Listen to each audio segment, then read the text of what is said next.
Hey friends, welcome back to the channel. If you are new here, my name is Paul, and on this channel I like to go over things that I am curious about and things that I have looked into. I pretty much like to share here. Occasionally, once a month, I will do a book review and talk about 5 books that I've read this past month and talk about them a little bit. And if any one of them sound interesting to you, hopefully you can go pick them up. Okay. So this first one is going to be Thinking in Bets by Annie Duke. This is the cover here. This book I originally picked up because since I have been, I would say probably in high school, I have thought of everything in terms of risk reward. That's how I've thought everything is the risk worth the possible reward. And if it hasn't, then I haven't gone through with it. And so essentially it's pros, cons, bets. That's what it is. It doesn't mean that I ever made the right or wrong decision. It's just probabilities. And so that's how I thought of everything. And so when I saw this book, I was like, "Ooh, I got to pick that up. I got to read that." One of the things that I like that she pointed out in this book, and it was pretty early on, was actually the decision that the Seattle Seahawks coach made in terms of when they played the New England Patriots in the Super Bowl, and the call to, I guess it was pass on like the 2-yard line or something like that, when they had Marshawn Lynch, who was, a beast at running back and whatnot, and they passed and they got intercepted and they lost and whatnot. And she talked about like the probability of that happening. And just because that thing happened does not mean that coach actually made the wrong decision. If you were to go back and do that in simulation after simulation, it was actually one of the best decisions that he could have made, but nothing's 100%. So it totally shapes the whole book in terms of what I'm talking about here is probabilities. I'm not talking about absolute certainties. So can we make the most probabilistic decision and still be wrong? Of course. But it just helps you reframe kind of what you think about what being wrong is. You're not taking things personal. You look at things from an odds perspective, and some things work out, some things don't. But anyways, I really, you could do like a whole 10, 15-minute review on this book alone. But I think it would be very, very beneficial for anyone who is like an emotional thinker. If you're an emotional thinker and you want to start acting and start making decisions in ways that are like less personal, then this book may be for you. Okay. This book is about, it's about 230 pages. So I'm going to read it decently quick. This next one, I just kind of found interesting. It was, if you are a math person in particular, you may find this one very, very interesting. Or, you like studying the Bible or anything like that. But this is called Cracking the Bible Code. Okay, this is about 300 pages. You see it right there. So this one, it was very, very interesting in terms of its premise is there possibly or not is there? It seems as if there is a hidden code within the scriptures.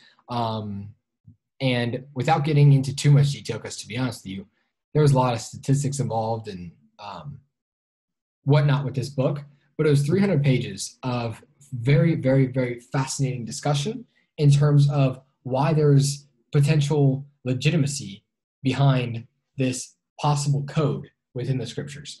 I'm not myself putting a whole lot of weight behind this, not saying that I don't believe it. I'm just saying I'm not going to sit here and defend this because I don't frankly know a lot about this stuff. But nonetheless, if you like reading the scriptures and you're a math person or anything like that, or maybe you don't read the scriptures at all, but you're a math person, you want to see, is there something to this book? Nonetheless, this is a very, very, very fascinating book. So, potentially go pick it up and give it a read. It could make you think. Actually, it will make you think. I can promise you that. This next one's called A Mind for Numbers, How to Excel at Math and Science, Even If You Flunked Algebra by Barbara Oakley. It looks like right here. This book was really good because really it was just a book about learning. I mean, it says how to excel at math and science, but honestly, it was a book just on learning and the studying tips that are involved with learning. And one of the things I really liked about this book that was my biggest takeaway, besides like all the minor practices like chunking and, recall and whatnot, which they had a lot of good practices for that. But it mainly was the idea, hold on. I'm losing it right now as I just said I remembered it.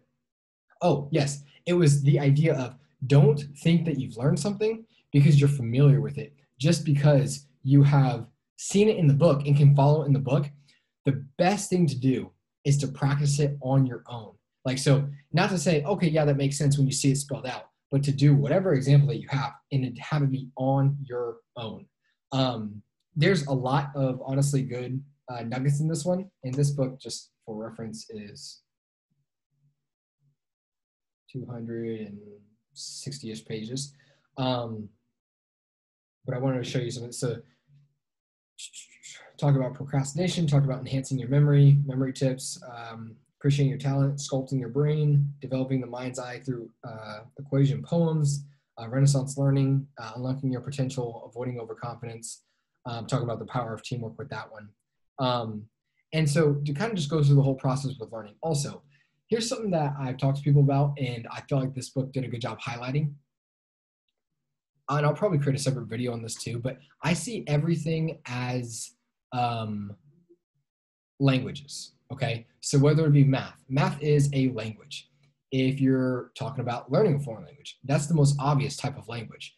But if you are talking with people who know finance, speak a language, okay? And we just don't understand it. People in the medical field, they speak a language. So the way that I've always viewed learning, or I shouldn't say always, but have very recently learned, like how I think of learning is I just got to get familiar with the language that those people speak. No one's smarter. I mean, yes, potentially you have people who are smarter, but really they just know a language that I don't know yet. And half the reason why we think things are hard is what we really mean is we're unfamiliar. And so not that Barbara necessarily says that, but there is a lot to do with learning, with just getting yourself familiar. And so going from basically the beginning to the end does a really good job just talking about how you can learn math and science, but there's kind of overarching learning principles there as well. Okay, this next one. It's called Touching the Jaguar by John Perkins. I thought this is a really good book. It's 228 pages or so, so about 230. So with this one,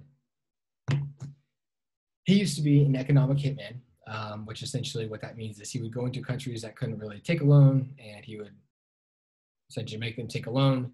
The country couldn't repay a loan, so then, bigger countries would come in and take over the resources and whatnot.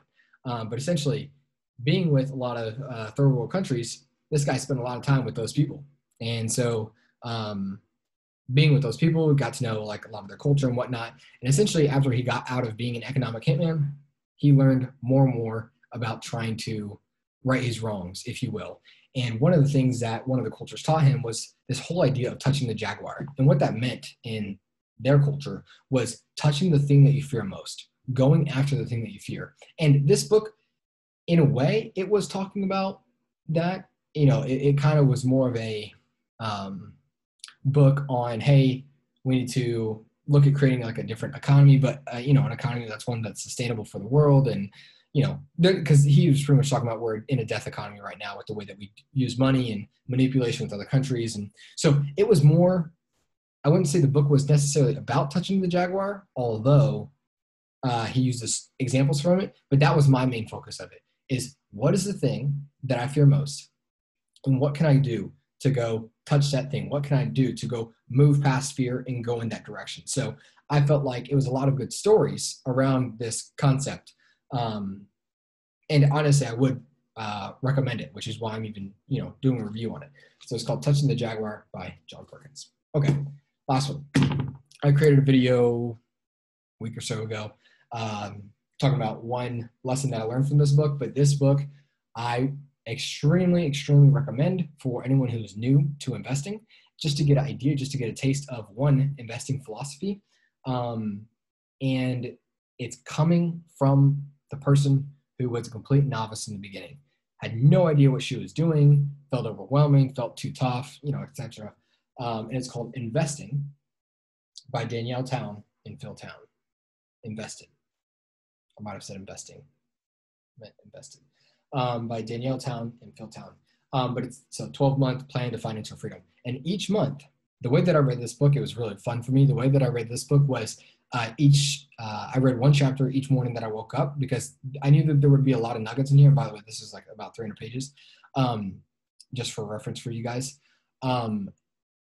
But I read a chapter each morning that I woke up, because again, I knew that there would be a lot of nuggets and a lot of practice and whatnot. And so it was a really, really fun way for me to read this. I kind of like looked forward to going on the journey. But essentially, it's her journey with her dad. Her dad's a successful investor, teaching her, complete beginner to not so beginner, more of an expert. But you know, it's hard to say someone's an expert in that sort of time. Well versed, if you will. But in 12 months. And so there was a new lesson for each month, you know, January, February, March, April, May, you know, just continuous. And so again, I just thought this was, I really, really enjoyed the stories. I got much more from it than just different ways to invest or different philosophies to invest. Again, I made the video on one talking about how trauma is related to financial freedom. I think she had a really good part in here, although she didn't talk about trauma. She referenced it. And so if you are new to investing, you want to learn, and you kind of want a story to go along with it, you like more of the fun stories and whatnot, and not anything overwhelming at all. Like she brings us way, way down, easy to understand. Again, Invested by Danielle Town and Phil Town. So just to run it back, again, Invested, Touching the Jaguar by John Perkins, A Mind for Numbers by Barbara Oakley, Cracking the Bible Code by Jeffery Satinover, and then Thinking in Bets by Annie Duke. So those are 5 for February. I will see you guys on the next one.